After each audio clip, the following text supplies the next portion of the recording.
The morning will evolve into a more steady rain in the afternoon, high of 61, low of 50. I'm loving it. Monday evening, again, low of 50, 60% chance of rain. Then on Tuesday, partly cloudy skies in the morning will give way to cloudy skies during the afternoon, high of 59, low of 40. Then on Wednesday, generally sunny despite a few afternoon clouds, high of 57, low of 43. So this week, between now and the time we meet again, we're going to be in the 60s and 50s as highs. And that's in this week as late as December the 12th. So I tell you what, I read from two books to kick the show off because it is the Reading Circle. I remind you of that every week. And since it is the Reading Circle, guess what? We kick off the show with reading. Makes sense to me. I don't know about you, but since the show is about literacy and reading, why not kick it off by reading? So from the book, The Power of Being Thankful, for today, December the 12th, Investing in Your Dream. The appetite of the sluggard craves and gets nothing, but the appetite of the diligent is abundantly supplied. Proverbs 13:4. Dreams for the future are possibilities, but not what I call positivelies. In other words, they are possible, but they will not positively occur unless we do our part. Far too many people take the quick fix, quote-unquote, method for everything. They only want what makes them feel good right now. They are not willing to invest for the future. But you can be different. If you are willing to pursue what God has placed in your heart, He will bless your pursuit. You can be thankful knowing that when you do what God asks you to do, He will always do what only He can do. There is a gold mine hidden in every life, but we have to dig to get to it. Be willing to dig deeper and go beyond how you feel or what is convenient in order to see your dreams come true. Prayer of thanks. I am grateful, Father, that with diligence and you at my side, my possibilities can turn into positivelies. No matter how much we work it, or no matter how much work it requires, I'm going to go after what you have placed in my heart. Thank you that when I do my part, you promise to do your part too. That's from the book, The Power of Being Thankful. From the book by Ellen Danuser, Until Today, for the 12th, she says, I will know peace when I seek consolation from the right source. There are some things that you need only discuss with God. It is not necessary for you to let everyone know everything about you. In fact, it is probably wise that you don't. There are some things that do not need to be exposed to the views and opinions of other people. I know that's right. There are some things that people cannot help you figure out or resolve. There are some aspects of your personality that you should not reveal to people, not because you want to hide them, but because they need healing. People cannot heal you. Only God can do that. There are some places in your life that are such a mess that you cannot risk someone stepping in and making things even more difficult than they already are. Again, I know that's right. There are things about you and about your life for which you do not need counseling. Go ahead, Iyama. These are things about which you need divine counsel, and you know exactly what they are. Take these things into the sanctuary of your heart and ask God to show you what to do. Until today, you may have been telling other people things about yourself and your life that you need only share with God. Just for today, go into your sanctuary for divine counsel. Today, I am devoted to receiving counseling from the divine about certain areas of my life. That's from the book Until Today by Ellen Danuser. You know, I read from those two books each time we come together. They are devotionals, so it is different every time that we come together. And now my guest is on the line. She is the author of Freedom to Choose. Is Skin Color Really an Issue? Mary Ellen Danuser served her country for 12 years in the U.S. Army Reserves as a medical specialist and an Army recruiter. She is a retired insurance professional and a semi-retiree working as an independent financial representative at Primerica by helping families with their financial plans. Mary Ellen, welcome to the microphones of the Reading Circle with Marc Medley. Thank you. We're hit with cold weather and snow too, so that's why you hear me being so jovial, because I don't like cold and snow, or at least I won't say I don't like it, but in terms of the snow, having to deal with it on our end, we always have to shovel and clean cars off and fight for parking and all that kind of crazy stuff. It's just an extra added aggravation. But as far as looking at it and seeing it, it's very pretty, but as far as having to deal in it, it's challenging. So if I don't have to deal with that challenge amongst all my other challenges that I have to deal with, I am thrilled. Well, good. To share some information with the listening audience. But listening audience, as I tell you each week, this is your opportunity to do 2 or 3 things at one time. One of our presidents said something along the lines of he could walk and chew gums at the same time. Well, I'm going to ask you to listen to the information that I'm sharing with you, and at the same time get on all your social media sites and on your cell phone and everything else that you can let someone know that Mary Ellen is on the line with me, and we're going to be talking about her book, Freedom to Choose. So I want you to tweet somebody, text somebody, Instagram somebody, Facebook somebody, Pinterest somebody, WhatsApp somebody, whatever vehicle you have to communicate. I want you to communicate the folks that are up early this morning for them to go to their computers, go to gobrave.org and make sure their speaker's on. So do that in the next minute or so while I'm sharing what we call a public service announcement with you. All right, so that's information. Mary Ellen, I used to say we'll be right back and all that, and then it dawned on me that we don't go anywhere. And I don't want the listening audience to go anywhere, so I stopped saying that and said I'm sharing information with you, and I just need you to go ahead and let somebody know that my guest is on the air with me. So do that. We shall resume. Okay.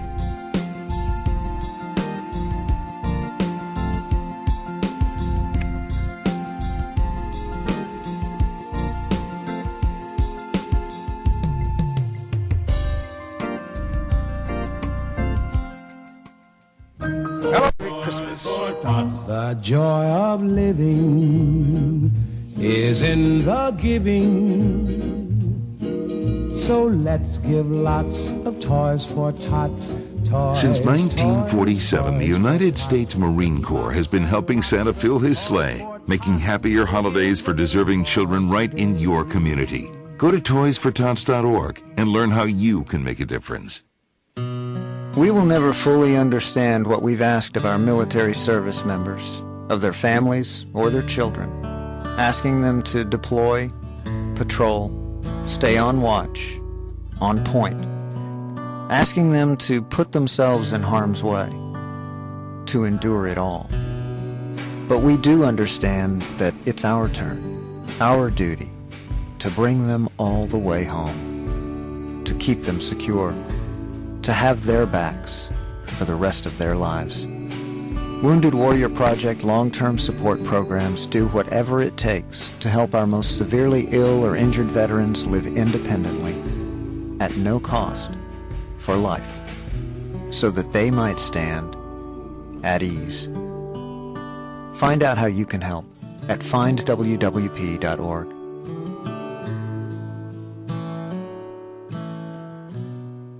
You're listening to The Reading Circle with Marc Medley on Brave New Radio.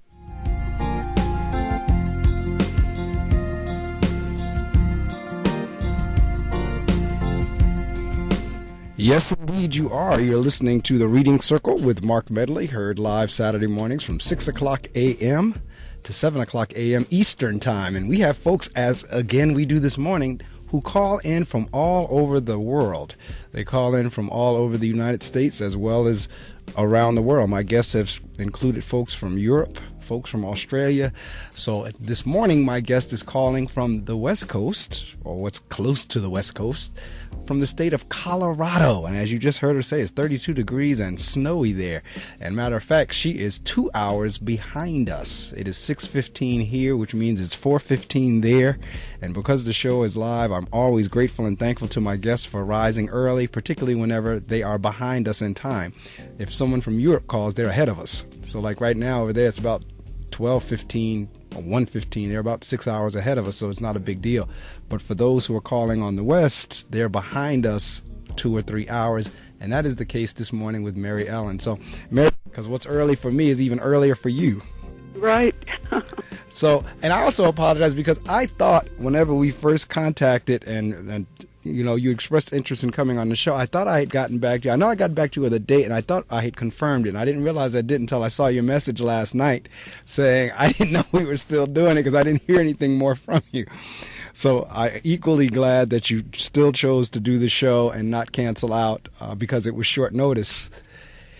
But as I said, it's very conversational. It's no set questions. I don't have a list of questions that I ask. I mean, they kind of similar from week to week, only because usually the first question I ask is, when did the writing begin? Did you write, or did you always do that? Did you want to be an author, or did you write when you were a child in school? Or where did the whole notion of writing a book come from for you? Okay, Mark.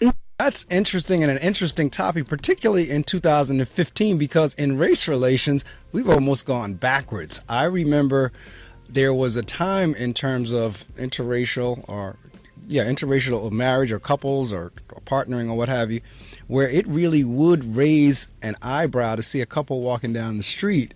And now in 2015, it really doesn't raise that kind of eyebrow anymore. But at the same time, our race relationships seem to be getting worse.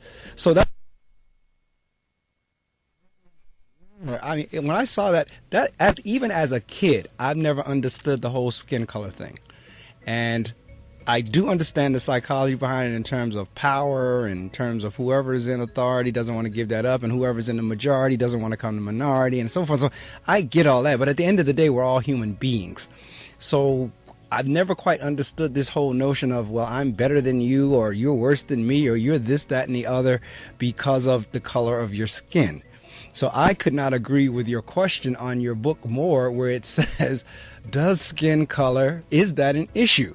And it's interesting to hear, I mean, historically, and again, you talk to me about it because you've done the research on it. What is kind of like, what is that like for folks who are in that situation? And I don't know if your research went backwards in time, or is it just recent couples? We grew closer, and we had a lot in common, so that helps also to have commonality when you are involved in a interracial relationship. And I do want to point out, it's just not a black and white thing. It's all relationships where a person has chosen to be with the person of another race or ethnicity. So it's not just black and white. In my book, it pretty much is a black and white, because I didn't get the mix of people that I wanted to in my book, but I wanted to go ahead and get the book published. So, but I just want to point out, it's just not a black and white thing. It's a across-the-board race thing. Well, it's interesting. I heard you make the commentary of, it seems like a black man with a white woman is a little bit more common or accepted or less eyebrow arching than vice versa. And I'm wondering, could that possibly be, and again, all of it is tagged to history. All of it is tagged to slavery, right, so forth and so on. So if you look back in slavery, you had the slave master who was white, and then you had the blacks, of course, or the African Americans who were the slaves. And for the most part, the white man did what he wanted to do with the black woman and the black man, for that matter. And so, exactly. And then you had the reverse. And back to what you were talking about, the black man with the white woman, it's almost as if now the black man is saying, well, you know what, I'm going to get back at you because I'm going to take your woman. And so you have that whole dynamic going on. And then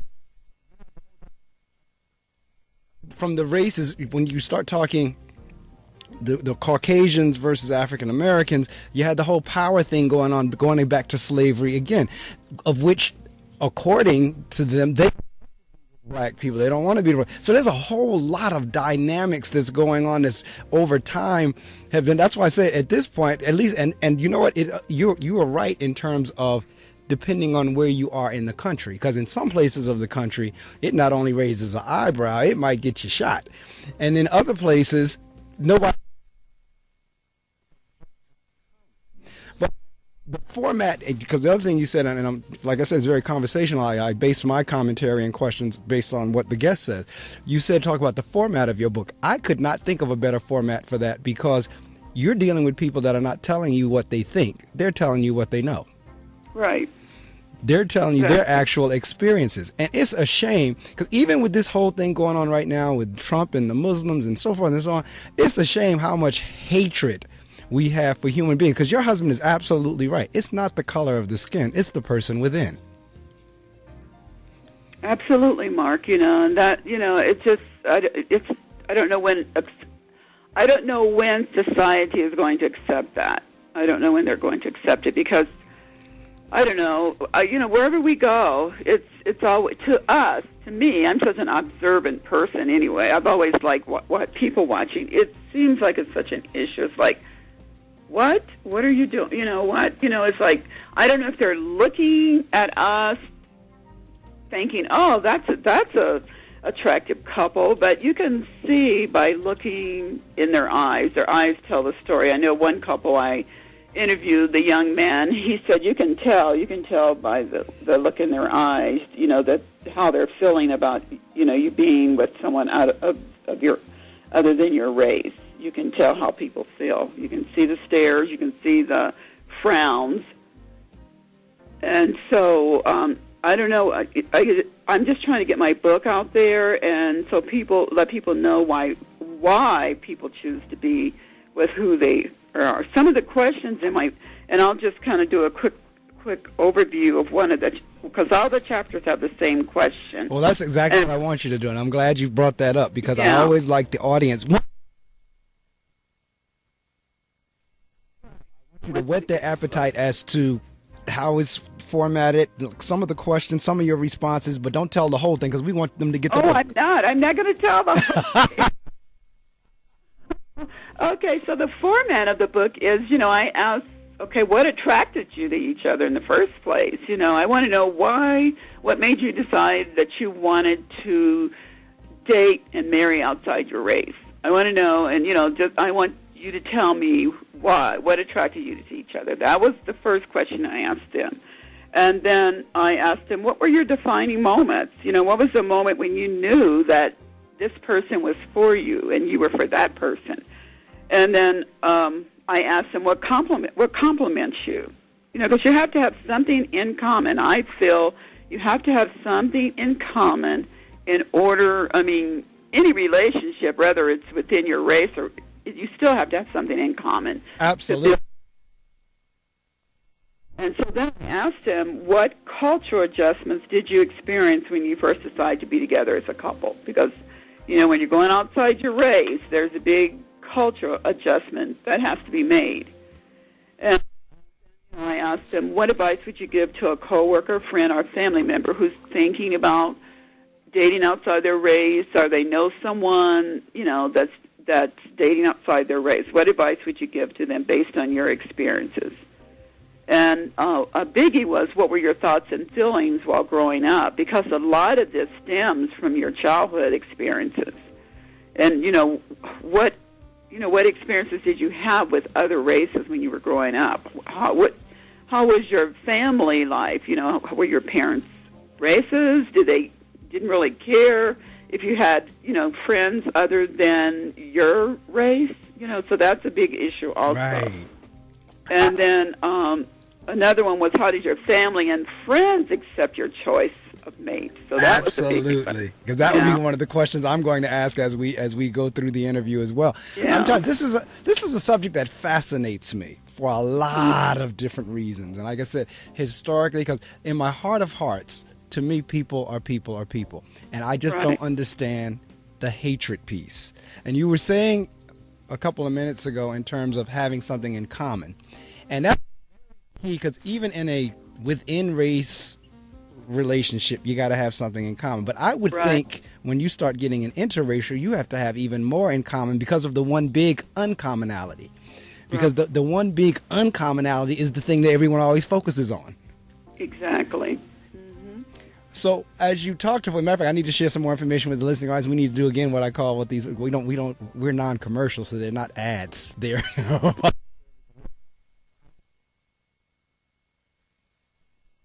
someone know that we have a fascinating topic this morning. Matter of fact, it is a touchy topic. It's a sensitive topic. It is a hot topic. It is a taboo topic, even in 2015, which is still blows me away because we're like 50 plus years past the civil rights movement, 100 plus number of hundreds of years since slavery and so on. And yet still, as you just heard Mary Ellen say, still when you walk into a room, you just get this feeling that all eyes are on you.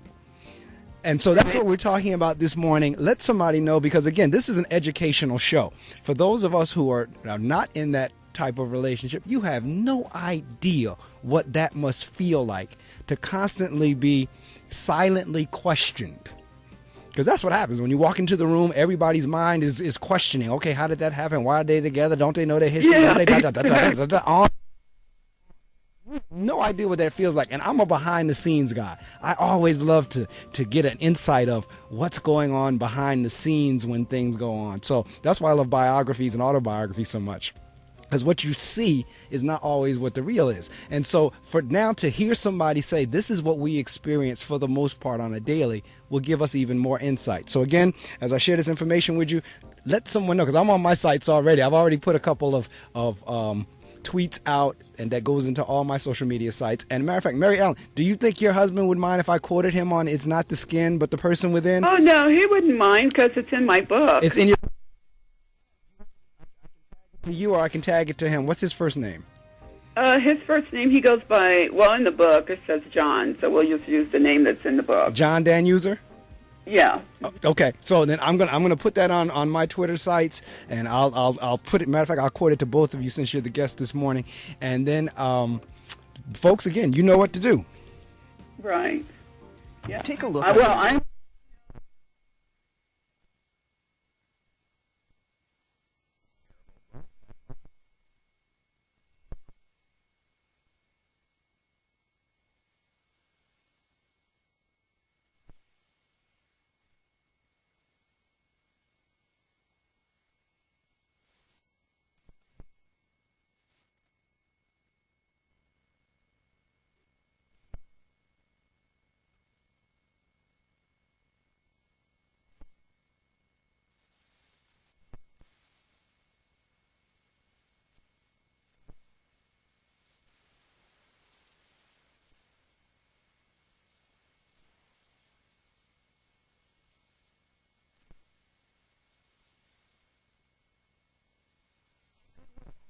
Stuff, create jobs. Find your nearest donation center at goodwill.org. A message from Goodwill and the Ad Council.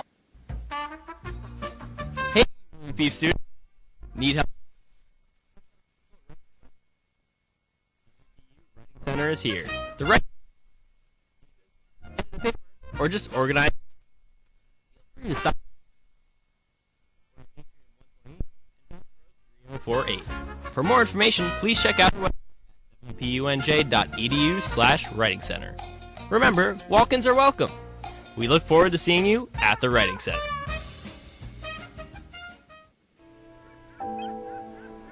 My name is Diamonds. I am a radio DJ in North Jersey. I broadcast on the frequency of 88.7 FM. I will be on the air every Saturday from 3 p.m. to 6 p.m. when the sun is setting in the sky. If you are out there, if anyone is out there, I can provide music, I can provide entertainment. If there's anybody out there, anybody, please. Club Melting Pot. Every Saturday from 3 p.m. to 6 p.m. Only on WP 88.7 FM, Brave New Radio. Want to expand your horizons? Want to broaden your mind? Well, listen to the only show of its kind. Listen to The Reading Circle. We bring you what's going on in the world of reading, in the world of books. Sometimes the book may be from 20, 30 years ago, because the thing about books, they are timeless, particularly if there's a good message.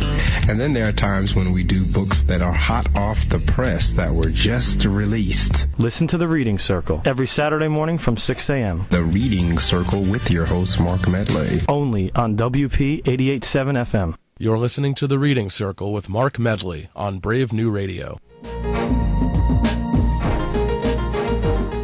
Yep.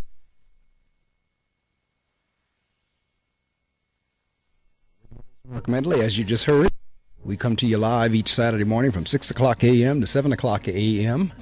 And my guest is calling all the way out of Colorado, so it's about 4:35 a.m. her time. And I am always grateful because I think that I get up early. They get up even earlier when they're calling from the West Coast. And we're talking about her book, Freedom to Choose. And we're talking about a fascinating topic. And you're getting a chance to get an inside view.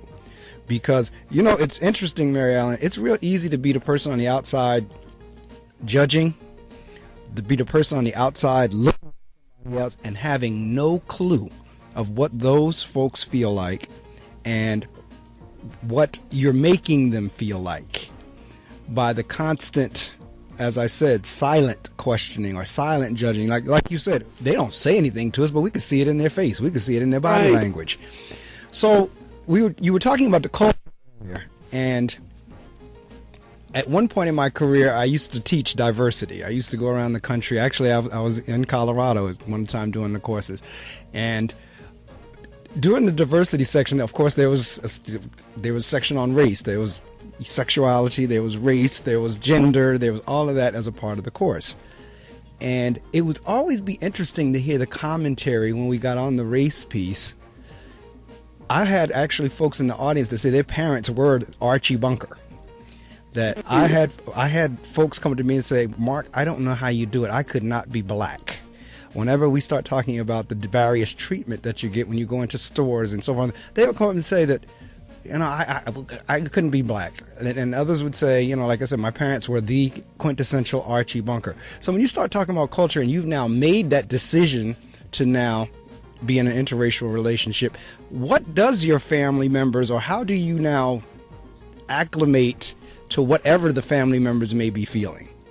Because some may be against it, and yet each one deal with that on each side. Exactly. And okay, my agree, which some of them don't. We're still going to be together. We're still going to be happy. We're still going to love each other. We're going to respect each other. So that's what my take is. I tell people, you know, some people are not thinking that way because they want approval from their family. Right. But, you know, I guess I have sisters. Both of my parents are deceased, and I think even if both of my parents were still alive, I was betting, you know. So I would still say, okay, I really don't care what you think. I'm in it. And, you know, we're going to make it regardless of how you feel about our relationship. You just said, even like I was saying earlier in terms of the commonality, I would think the love would have to be a little bit even stronger. Because you're not only faced with just the regular challenges of marriage and relationships in general, you're faced with that additional piece. I mean, I can remember maybe 25 years ago now, or somewhere roughly thereabouts, being in a fraternity convention. And the fraternity is not race per se, but it is predominantly African American. I mean, the bulk of the fraternity is African American males. And I can remember sitting in one of our sessions, and one of the brothers had a Caucasian wife. And the presenter, I mean, was just up there going off about the Caucasians and our history and so forth and so on. And what was going through my mind was like, oh my God, she really has to be strong to be able to sit there, first off, amongst this audience, and then to be able to listen coming from the keynote speaker. Do you ever find yourself in situations like that, one way or the other, whether you're in an audience? And now there's been many cases, because I came out of corporate America as well, where I was the only African American in the group, period. I think we as African Americans are more accustomed to being the only one in the group compared to being vice versa. But have you ever been in a situation where you've been, say, in an all-white audience and they're speaking about our history or about black people, about this, that, and the other, or either your husband, vice versa? No, I've never been exposed to an audience like that. But, you know, I have been the only black person, per se, in an outing. But I've never been in a situation where, you know, it's a speaker and they're speaking, you know, pretty much against the other race or at the other race or whatever. So I've never been exposed to that. But I feel that it probably would I don't know how I would feel about it. I don't know. I might feel a little uncomfortable. I might not. I don't know. But I'm used to being, the only, black person when we go to certain events, and it doesn't bother me. It doesn't bother me. In terms of, because I can somewhat relate a tiny bit, and let me share, and I'll tell how. My wife is from Jamaica, and when we were married now 5 years, and whenever we got married, I remember we met with the pastor and some of the folks from the church, and that was one of the first things they said was, now you have to keep in mind that you're now mixing two different cultures. In terms of her being raised in Jamaica and the church that she attends versus you being raised in America and the church that you attend, that somewhere in there there's going to have to be a meeting of the minds at all times. Do you ever get into that situation culturally where we have to each one of us has to embrace each other's culture? Oh, absolutely. Yeah, I've I've been in that situation and still in that situation. We both have to give and take, because our cultures are so different. And, I know when we got married, I belonged to a predominantly black church, and he went to church with me, several times. But I could feel that he was uncomfortable. So then I looked around and we joined a church that was more diverse. It was really diverse. A lot of interracial couples went to that church.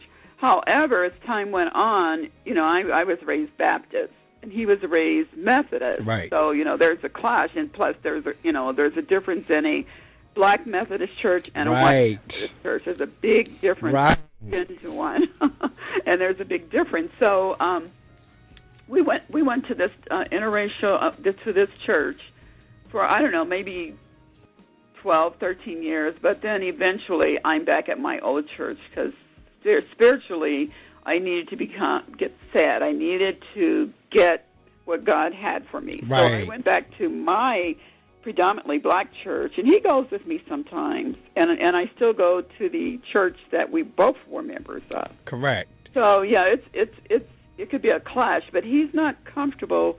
He says he's not comfortable with the way Baptists worship. Right. And so that's why he is not really pro-Baptist, but he will go and worship with me at my church. And see, I totally respect that because, and in the relationship, each spouse has to respect the fact that the other may be uncomfortable and then work with that. Neither spouse should be forced either way. I mean, he should not be forcing you, and you should not be forcing him. So I can totally respect that, and the fact that he's even acknowledged rather than just going along with it. Because, again, as in my situation, I'm in a Baptist church. My wife is in a Church of God of Prophecy, which is a form of Pentecostal. And every now and again, we'll visit each other's church, but we haven't, neither one of us have gone to the others to say that's where we're going to be. So, but each one of us respect. That's the way you want to worship. That's the way I want to worship. And every now and again, we'll visit each other's church, what have you. So I can totally get with that. So as you were writing the book, before I even get to that question, do you find interracial couples, because I noticed in your bio that you were in the Army Reserves, and I was in the Air Force. I was in the Air National Guard. And what I did find in the military was it seemed like there was a higher rate of interracial relationships or marriages in the military than what I found in other audience. As you were doing your research, did you find there were certain organizations or certain things such as the military that could heighten the fact that they're interracial?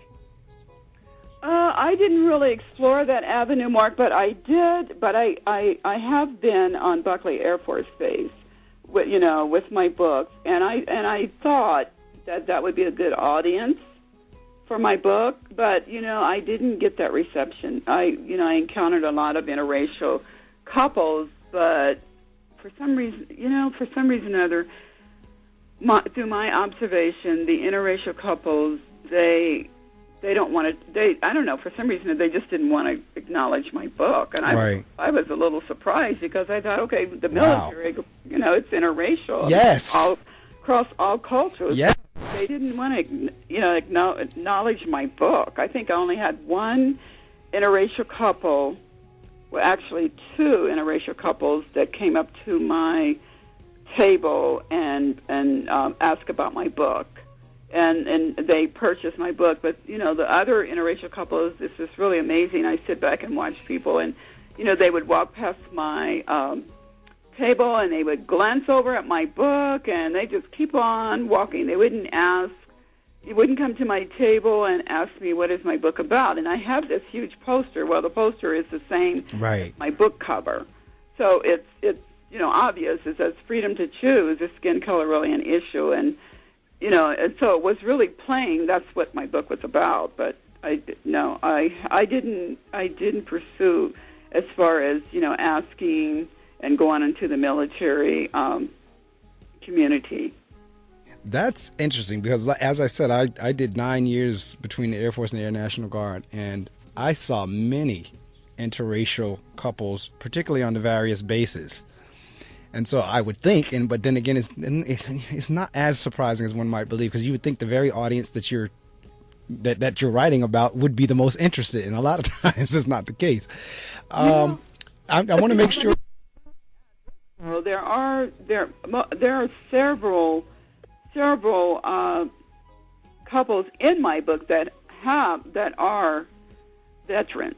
Right. They are veterans. They're not active duty, but they're veterans. So there are some veterans in my book that, you know, they are interracial. But as far as, you know, active duty, they're not active duty. Right. So, you know, I do want to point that out, that they are in my book. Some of them are. Okay. Now I want to make sure I'm quoting this right on Twitter. It's not the color of the skin, it's the person within. Is that what you said? Or yeah, it's not the color of the skin, it's the person within. Okay, got it. Okay, I have it as John and Mary Ellen Danuser, author of Freedom to Choose. Right. Okay, so that's getting ready to go out right now as I hit the button as we're speaking. That's going out to all my social media sites. What I do during the show is whenever the guest says something that I feel is quotable, I'll put it on Twitter and tag their name to it. Okay, yeah, tag the name so I can get it. Because I was, you know, as we were talking, I was trying to look on Twitter, just because you said you were sending on it, but you're just sending out. I just wrote already, but it just went out. As a matter of fact, I have 4 or 5 Twitter sites, and it goes out to all of them at the same time. But yeah, it's not the color of the skin, it's the person within. So as you were writing the book, or as you were talking to various couples, because in many cases, authors say for them, writing was like cathartic, or either it brought up feelings or emotions. Some people, as they're writing their stories, they get sad, they get angry, they get disappointed, they get happy, as they're putting things to paper, it's just something different about putting words on paper than just speaking them. As you were now recording the experiences of the various couples, did it do anything for you emotionally?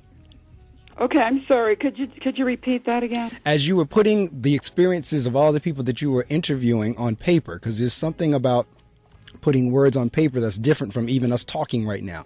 Did you find that it was, as you were sharing the experiences from the people you interviewed, did you find that it was doing anything for your emotions? Was it making you angry? Was it making you happy? Was it confirming some things for you? What were you going through as you were now writing about these experiences?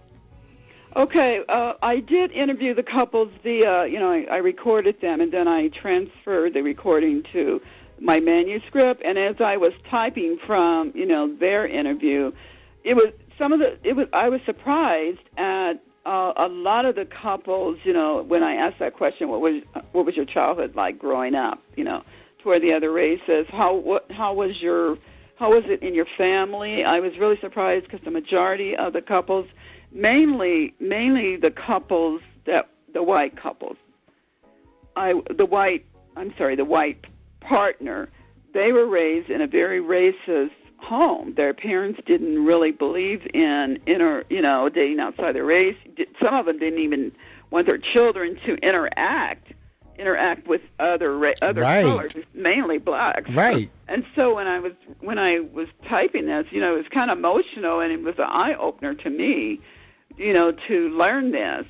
And since I've written my book, I've been reading a lot of books on, race and on slavery. I just finished a book called Small Moments, and it's a book about a white child, right, who was sharing her memories about the civil rights, and it was that book was very eye opener too, and so it just kind of blended into what I had learned by interviewing the different couples.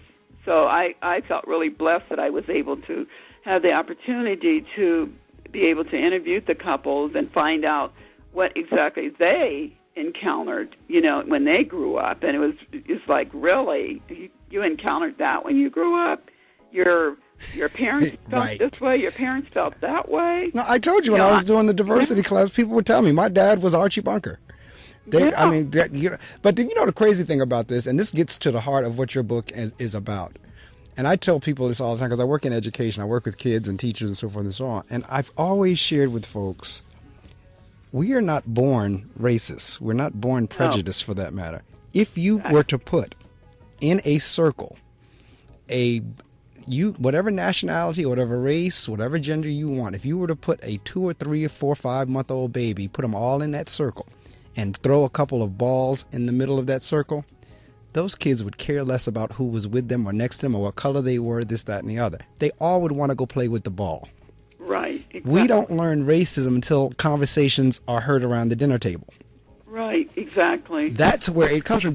We don't learn racism until the parents say, no, I don't want you playing with her because she's black. I don't want you playing with him because he's white. That's whenever we start learning these racist and prejudicial practices. We're not born with that. And that's why your book is absolutely correct. Freedom to choose. I should be able to be with who I want to be with. Right, exactly. You should. We shouldn't even have to even be having this conversation Absolutely. today. Absolutely. And I know, people say, well, the white man and the black woman, they've been going on for a long time too. Sure, they probably have, but it only became really legal when the loving, loving versus Virginia. That's in 1967. That's when it really became legal to say, okay, I'm with this guy, and I don't have to worry about being arrested and thrown in jail. But still, it took a while for the white men to really feel comfortable, coming out being with a black woman, because he got all kind of flack from his peers. And see, that's two things that you said that I don't even know if the average listener even realizes that at one point, up until, like you said, 1960, it was against the law. Right. It wasn't even an issue of whether you could or couldn't. You could be arrested. And in some places, you... Right. And I think for many who are adamant, particularly who may be black, and it goes back to what I was saying historically, where the white man forced himself upon the black woman. It wasn't a matter of the black woman choosing him. He was forced upon her. And I think that's why you get a lot of pushback in that area. And it's an interesting dynamic to say now that the white man's getting a lot of flack for wanting to be with the black woman when historically they were anyway. That's what, when you start even going back to Thomas Jefferson and Sally Hemings and on and on and on, and the slave master raping the slave. So the desire has always been there, whether they wanted to admit it or not. So for them to be ribbing each other and giving each other flack is crazy. And then, like we said, in terms of, if you look at, because this is the lament of many young black women in terms of our athletes. The brother gets successful and makes $1 million, and now he takes a white woman.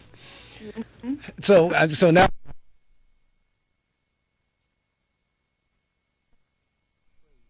I mean, when I not the most ridiculous thing. Yeah, it's just really crazy. I don't know. And the black woman, she gets a lot of flack. Oh yes, for dating. History and how the white man, like we said, like you just said, how he took advantage of the slave woman. We get a lot of flack. Okay, so we're called, bad winds. Right. We're called this and that. But the bottom line is, it's different today, right? And if you're going to be happy and you meet somebody that treats you good, then why not? Why not? The person, my husband can't be responsible for what his great grandparents or great grandparents. Exactly. He can't be responsible for that. He's a very, very, very caring and very sensitive person. He sits with me and we watch these movies about slavery times, and when I read books, I share it with him, and he is very sensitive to that. So you just can't blame today's relationships on what your grandparents, great grandparents absolutely, did, and that's or even why your parents. That's why. I mean, I have a massage therapist. I'll say it real quick. Right. And I interviewed him, but then I didn't put him in my book because he was not in a couple relationship. But he had told me that he was raised in North Michigan, and I'd never even thought that up there that would be racist. But his dad was very racist, and his dad told him, if you ever enter a place where there's blacks, you leave. He said, if you're there and they come, you leave too. You don't have anything to do with them. His father was, he said, and whatever you do not bring home a black woman. It was just like, and this is like what in today's society. So right. They're still getting that information. But in my book, I found out the people that have been raised that way are the ones that crossed over and are married, and they're happy in That's their correct. relationship. That's correct. So because it tells me that you got to be careful about how you raise your kids and what you tell them. Because when they grow up, they're going to learn differently. Correct. They might not know when they're younger, and they're going to listen to their parents. But when they grow up and they're exposed to other cultures and other races, they're gonna have a mind of their own. Correct. And that's what I found as I was traveling the country with the diversity. The younger ones, the ones who were at that time in their early 20s, they were the ones that was saying, my dad was like that, but I could care less. Right. They were very clear about that. Like, my dad was Archie Bunker, but that's not me. But that goes back to what I was saying again about the babies. That's racism and prejudice is learned behavior. Now, there's also a difference between prejudice and racism that people don't realize because they use the two terms interchangeably. Right. Prejudice really is your preference. Okay, I like chocolate ice cream over vanilla ice cream. I like Rocky Road over, strawberry. That's a prejudice or a preference. Racism really doesn't come into play until you have the authority or the power over somebody to impact their lives or their livelihood, and now you do that because of their race. Right. So people really get the two mixed up. But you have folks because I've had people tell me, well, black people can't be racist. I said, oh, yes, they can. Oh, yes. Because within our own. And now a white person comes in and I refuse to serve them, I have now become a racist. If I refuse to serve them on the basis of their skin color. Because I'll take it this way. I'm the principal of a school. If I treat my white teachers differently than I treat my black teachers or Spanish teachers, I'm racist. Lives. So when people come at you and say, well, black people can't be racist, oh, yes, they can, depending on what position they're in, and vice versa. So even that, we throw the term racist around loosely. People have their preferences. But, and to your point in your book, Freedom to Choose, we ought to have our preferences. If that's who you want to be with, if that's who you like, go. Yeah, and I agree with that, and so I guess one of these days, I don't know, be in my lifetime, it won't even matter. You'll be able to walk in and to a place and people just give you a second thought. They won't stare at you. Why should it be any different for an African American couple or a white couple? Why should it be any different for the interracial couple than it is for them? In other words, the in-race married couple, they don't get a stare. They don't get a look. So why can't we just be, and I know I'm Pollyannish, I know I'm this, that, and the other, I'm looking through the pink-colored glasses and all that kind of stuff, but we're human beings, we're people. We are people. We are, and that for us in the world, it's just never been. I've never understood that part of we are people. As someone told me the other day, we all bleed red, and everybody kind of talks about this whole thing of being colorblind. Nobody's asking anyone to be colorblind.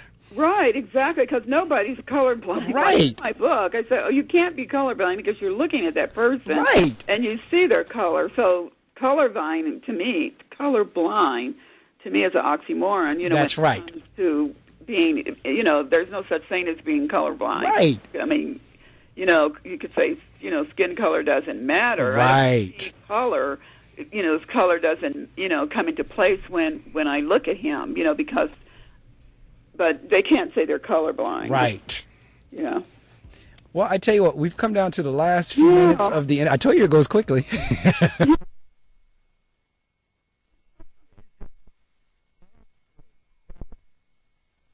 You know, 'cause even though I go over into the 7 o'clock hour, that's okay. It's not a problem because the 3 hours are mine. But I tell you what, if you don't mind hanging out for a couple more minutes, I just need to give the weather and all that stuff again. Okay. I'll do that, and then I have a couple more questions in terms of the actual writing of the book, because you said you had no intents of being an author. So I just want to kind of give the listening audience a feel for, okay, now that you decided to write a book, kind of like what was your process and what did it feel like, so forth and so on. So hang out with me. I'll let folks know what's going on again in the New Jersey area, and then we'll continue on for a few more minutes. WP. The William Patterson Broadcast Network. Brave New Radio. Brave New Radio. Give us your tired, your poor, your hungry, your rockers, your punks, your freaks, your geeks, your Greeks, your party animals, your gangsters, your commuters, your residents, your students, your alums, your lawyers, your truckers, your calls, your tweets. And we'll give you rock, classic, indie, punk, alternative, easy, hard, raps, rhymes, mixes, and drops. We'll give you kick-ass music because we're WPSC 88.7 FM, Brave New Radio. Sound good? Street. All right, and this is December the 12th. I am absolutely thrilled. A mix of cloud morning will give way to cloudy skies this afternoon. Near record high, as I just said, mainly cloudy tonight, low of 49. And then on tomorrow, Sunday, cloudy, near record high temperatures again, 65 as a high, 48 as a low. I think that inched up a couple more degrees since I gave the weather in the last hour. Tomorrow night, cloudy with occasional showers. And then on Monday, rain showers in the morning will evolve into a more steady rain in the afternoon, high of 61, low of 50. Still showers on Monday night. Then on Tuesday, partly to mostly cloudy, high of 60, a low of 40. We're going to have partly cloudy skies Tuesday night. And then on Wednesday, except for a few afternoon clouds, mainly sunny, high of 57, low of 43. Broadcasting from William Patterson University, WP 88.7 FM, Brave New Radio. Well, I truly hope you've been with me for the last hour. My guest is Mary Ellen Danuser, and she has written the book Freedom to Choose. And the whole concept of the book is, as she and her husband quote, it's not the skin, it's the person within. It's not the color of the skin, it's the person within. So folks, we get the history. We know that. We know slavery. We know everything else. We know all of that. But at the end of the day, we are all human beings. And Mary Ellen has interviewed various interracial couples to share their experiences. And that's what her book, Freedom to Choose, is all about. And we've been talking about for the last hour, and we'll talk about for a few more minutes, because what I wanted to share, or for Mary Ellen to share with you, is she said early on that she had no intents of being an author. She had no intents of writing a book, yet after her experiences, she felt compelled to do so. So Mary Ellen, once you got that feeling or that calling, kind of what was your process? I know you said you interviewed folks, but what was your process? You tape recorded them, and then you sat down at your computer, or what took on from there? Okay, once I interviewed the couples, I sit down at my computer and I just type one interview after another. Just put it into different chapters and different, like I said, the format was interview format. So that's what I did, and it was a pretty tedious job because I did not change any of their wordings. I wrote the book and I quoted, exactly how they said it, and so I do put a disclaimer at the beginning of each chapter that these are the thoughts and words of the person that I interviewed, because I thought it was important to write the story based on their words, based on how they felt, not to change anything around. Because I know I had a friend that was going to do my editing, and she felt that I shouldn't say it like that. And I said, no, this is the way they told it. This is the way they feel about it. This is the way I'm writing it. I'm not changing anything. So I decided to go with a professional editor through my publishing company, and they didn't have a problem with it because wasn't anything to have a problem with. But she felt that I should change it certain ways, and not say it because that person might be offended. I said, well, if they're offended, they shouldn't have said it that way. You actually answered my next question. Did you self-publishing or did you go through a publishing house? I self-published because I didn't know if the type of book that I was writing, I didn't know if it would be accepted, and it was my determination to write my book, and I didn't want somebody to say, no, this is not the kind of book we want to publish. So I self-published. Now, that's interesting, as we were talking about being in 2015, nearly 2016, and we were talking about 50, 60 years ago in the civil rights movement. 50, 60 years ago, we didn't have that option to self-publish. We had to go through a publishing house. So I always emphasize, with the advent of the technology, we are able to do a lot more things and a lot more flexibility, and self-publishing is one of them. Matter of fact, and my listening audience, I know they're tired of hearing it, but it's still a plug. The music that you're hearing in the background is a self-published music CD that I did. I have 2 CDs out on the market, and I did not go through a big recording studio. I did it out of my own studio. Oh, wow. And so, but the technology allows us to do that. And it's a wonderful thing for those of us who are artists, who are authors, so forth and so on. So you touched on the fact that you have another book that you just finished. Well, I haven't finished it yet. And I want to get it published by this fall. I mean, I've been working on it a little bit long enough where I should have it finished, but, I've been so busy marketing this book because being a self-publisher, you have to do marketing. Otherwise, you spend tons of dollars to market it right. But, yes, I'm working on my second book, and it's going to be about relationships, but it's not going to be about interracial relationships. It's going to be a general book about why relationships don't work. Absolutely. Some of the reasons relationships don't work. And I think right now, the title I'm thinking of right now, and I don't know, I could change it later, but the title I'm thinking of right now is When Love Grows Cold. Oh my goodness. Yeah, gravitate toward it. Right. When love grows cold. What are the reasons that a relationship doesn't work? Oh, absolutely. I know the feeling. Been there, done that. Got the T-shirt and the hat and the mug and everything else to prove it. It's interesting because last night I gave my wife a book. It's called Spouseonomics.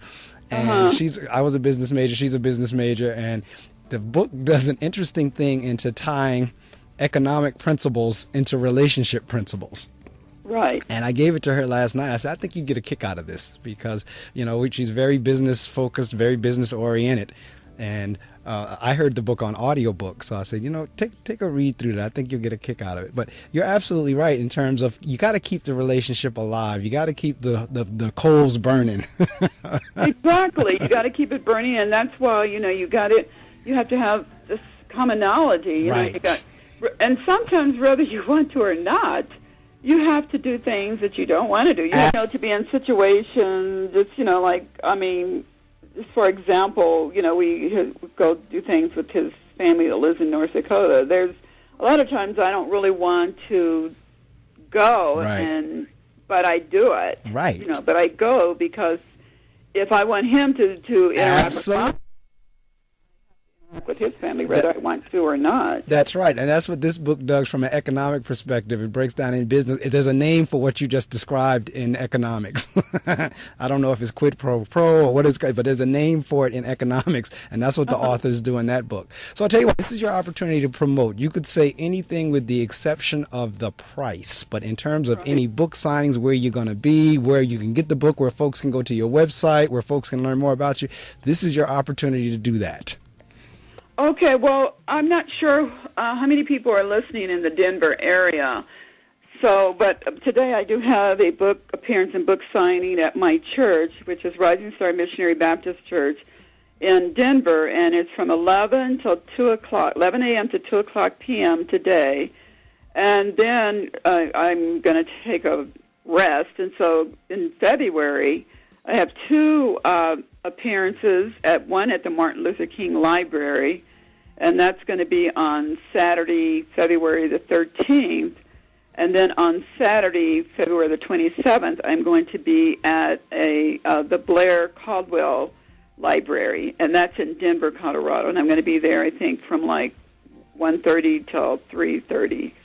But I'll be posting it on my website. And the website that people can, let me see if I can get to it, the website that people can go to, or do you have it handy? Do you have it handy? Hold on a second. Let's see. What I have is the bio that you sent me. I have the Amazon one. I have the Amazon. That's my website, because that's where I go on there and put my appearances. Okay. I don't have one. So it's the Amazon / Mary Ellen Danuser, all one phrase, MaryEllenDanuser 1949. Exactly. Okay. So I do have these right here in front of me. Okay, thank you. And yes, they can go to that website and they can purchase the book, and they can also find out when, where I'll be, because I'll be posting, my appearances on that website. That's the website I decided that I want it, and then that way they could purchase a book directly from Amazon.com. Okay, well, as I said earlier, I thank you for rising as early as you did to join us. It's been a fascinating conversation. It went quickly. Yes. The book is Freedom to Choose. Is Skin Color Really an Issue?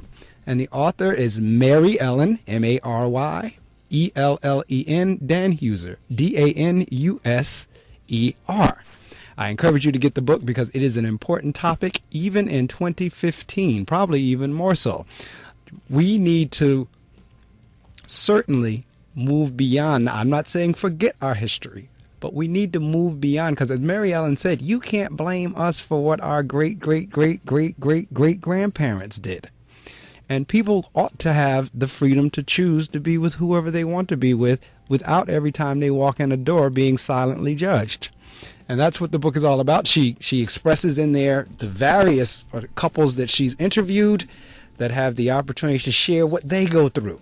So I encourage you to get. The location is there. Mary Ellen, I wish you the best on your signing today, and be safe in the snow. One last question. Are you a Denver Bronco fan? Nope, I'm not. My husband is. Okay, Bronco fan. And really? I've never been a Bronco. I've been here since 77. I've never been with it. My husband, he is, and we have fun, because whoever plays the Broncos, I'm saying, okay, I hope they beat the Broncos. You have a blessed day, and thank you again for allowing me to be a guest on your show. You are more than welcome, and if all the equipment did what it was supposed to do, I will be emailing you a link before the weekend is out. Okay, great. All right. That ends another edition of the Reading Circle with Marc Medley. That was a fun interview. It was, again, because it's a touchy topic. It is a taboo topic, as I said. It really is. For whatever reason, historically, or just folks just have an aversion to seeing two different colors together or two different cultures together, I don't know. But I've come to the point, as I've gotten older and older, that at the end of the day, we're all human beings. As someone told me yesterday, we all bleed red. I don't care what culture you are. I don't care what skin color you are. I don't care what faith you are. I don't care whatever you are. If you get cut, that liquid that's going to come out of you, the color is red. And I think last week, whenever I had Dr. Payne on the line, we were talking about this whole notion of, African Americans telling other African Americans, you talk white. And she says, there's no such thing as talking white. You talk green. Meaning whenever the more you do things in its proper manner, the more green money you can make. So there's no such thing as talk. So that's what I say, all this nonsense that we go through, this whole crap with Donald Trump talking about Muslims can't come in and all this other nonsense. All of it is just straight up, even what's going on in terms of the various terrorist acts. All that is based on hatred. All of it. There is no two wrongs don't make a right. So the terrorist acts are based on hatred. And the fact that you have somebody saying, well, because you're this, you can't